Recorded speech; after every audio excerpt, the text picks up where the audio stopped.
Hello guys, pauwi na pala kami ni Hapon. Dumaan pala kami ng overpass guys para mabilis. Paano ba naman kasi nilakad lang namin. Ang lakas ng ulan, ang lakas din ng hangin. Yun guys, pauwi na pala kami. May nadaanan kaming bendo machine. Yung bendo machine na yun guys, mag-download ka ng app. Tapos scan mo siya. May libreng 3 bottles guys, kahit anong piliin mo, kahit anong inumin. Ayan na guys, legit pala. Nakakuha kami 3 bottle. Pinapili na pala ako ni Hapon kung anong gusto ko. Sabi niya, libre lang to, piliin mo yung pinakamahal. Yung una kong pinili, Ichigo. Yung Ichigo naman, Yaku, Juen lang. Kaya sabi niya, palitan mo. Yung pinakamahal, yung piliin mo. Abay, kahit hindi masarap pinili. Uchaba naman. Yun pala guys, ilang taon na ako sa Japan.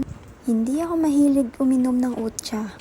Yun pala, kung nandito kayo sa Japan, hanapin yung ganitong bendo machine. Nakalagay sa taas, download app, scan, at saka libre lang siya guys, 3 bottle. So, ano pa hinihintay mo?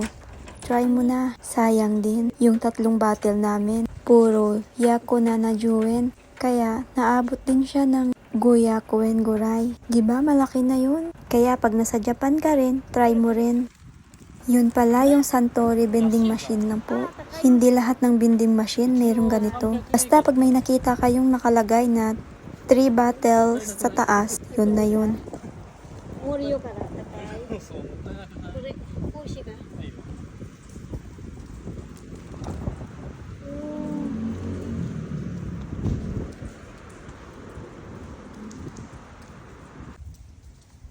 Si Hapon pala guys, hindi yan nahihiya sa camera. Mapa-video man, mapa-picture, go lang yan siya.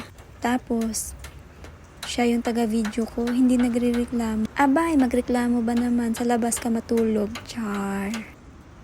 Yun pala guys, matagal na kami ni Hapon. Hindi ako nakaranas ng sigaw or nagagalit siya sa akin. Ang lagi ko lang narinig, Gocho sama deshita, arigato.